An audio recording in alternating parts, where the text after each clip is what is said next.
Hey guys, this is Gaijin Hunter. Today I went to the special 15th anniversary sort of exhibit for Monster Hunter here in Tokyo.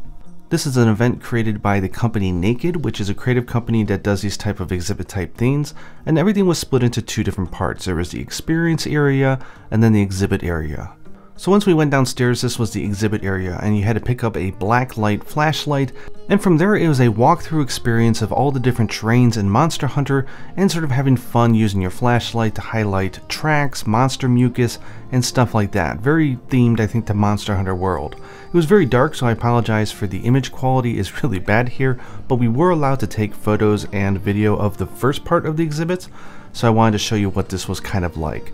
Once we got to the end of the hallway, there was a very large projector screen with speakers all around, and we got to watch some monsters on the screen. Honestly, the idea, I think if you're a child or if you're younger, you can really sort of, it's like a theme park, right? You have all the plants around you, it smells like a forest, you have this video in front of you, and if you can suspend your belief of reality just for a second and just pretend that you're in this area, it's actually a really fun experience. You had these nice projector lights all over, and overall it was just an immersive experience. I love that you were able to tap the screen to pop the Vigor Wasp. Here's a bad picture that shows you how cramped it was though, and for the next two experience zones we were not allowed to film, but I'm going to use the booklet to sort of recap. We first entered this large square area which had screens all around us. In front of us was the desert, and we saw Diablos fighting, we saw Seregios fighting a Rathian. We then had the whole area encompassed by sort of wind and rain, and we had Kushala pop up, Glavenus just sharpening its tail, Nergigante getting a fight with Brachydios. Just a lot of really cool imagery that you don't see in the game. They actually created all the images for this event. We got to see Valstrax zip around the screen, and finally we saw Lagiacrus do its lightning attack. The last experience area was really cool. It was pure white, so it felt like you were in the snowy area, and the ground had these rumble panels. So when you standed on them or you sat on them, they would rumble really violently as the monster was sort of running around the area, and you sort of get the idea of the weight of the monsters and what it might feel like to be standing in front of them. Finally, they had the wind machines going off, fake snow, and Velkhana, and you sort of got this idea of what it would be like to stand in front of the monster as it summoned ice. They did have a really cool half-body sort of real-size model of Velkhana, which they showed after it, but I was able to get a picture of it. They had the little furry animals, and then it was into the small exhibit area. I didn't take any pictures because it was so cramped and crowded, I just took video, but these are all the past sort of full-body armors that they've had at all the different exhibits.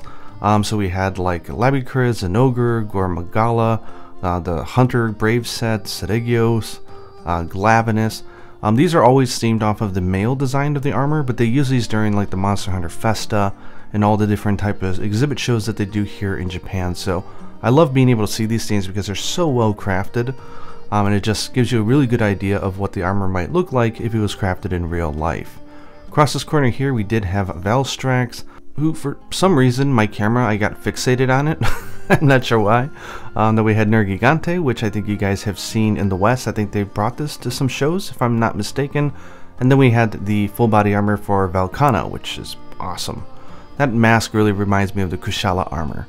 Then they just had a bunch of posters on the wall, sort of just giving a highlight history of the evolution of the kitchen and the facilities in the town. They even had a mock-up of the food that you can get in Monster Hunter, which I thought was pretty funny. Then they had the wall scroll of all the different sizes of the monsters, and I'm really upset that I wasn't able to get a good picture of this because I thought they were going to sell the wall scrolls in the end. But they didn't, so I should have just been bullish around the other people and tried to get a good shot of this, but you know, it is what it is. They had the pass wall scrolls, and then here's a shot of the brand new one, so you can sort of see the size of the monsters. Again, I hope they sell this because I do love these themes, and I think a lot of people would love to buy it. They had the little video which I just posted on my channel, which was a freebie if you bought the actual guide, which sort of recaps all the images that you're seeing here. And then they had this little corner here for the Black Dragon Forbidden Monsters, which is the 3 Fatalis monsters, Alatreon, and Dire Morales. Back in the day, particularly for Japan, these very last secret bosses for the Monster Hunter world, if they spilled all this in marketing, it would actually hurt the game. The whole idea was that players would communicate with each other and talk about it. It'd become almost like an urban legend, and that helped everyone enjoy the game and also raise the anticipation. But it's 2019, so times are different, and being able to share information online is how players now communicate. So they're lifting the sort of forbidden monster rule that they had, and they're starting to share some information and even renders about these monsters. Finally, they had the sort of merchandise area, which you're seeing here. Some really cool merchandise. I didn't pick up a whole lot. I should have got this bottle opener though. They had other stuff like a Monster Hunter World themed mouse pads if you're into that. They even had neckties with different monster icons. The Monster Hunter boxer shorts with you know, art. They have a special 15th anniversary logo, which they printed on a bunch of different t-shirts and jerseys and stuff like that.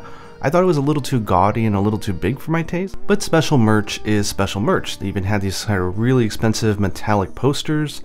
They showed off the creator's model, which is like $200 for Lao Shanlong. It's like $220 actually. It's really expensive, but really fine details and really well made. They even had a real gold and I think platinum version of the rare species for Rathalos and Rathian, selling for 80,000 US dollars a piece, or you can get them both for $150,000. So yeah, I don't think I'm going to be buying that anytime soon. I did pick up the booklet, so I might be doing a video about the Forbidden Monsters in particular to share some of the images and the descriptions, but I just wanted to give you guys a sort of visual on what the event looked like. Hope you guys enjoyed this video, and until next time, happy hunting.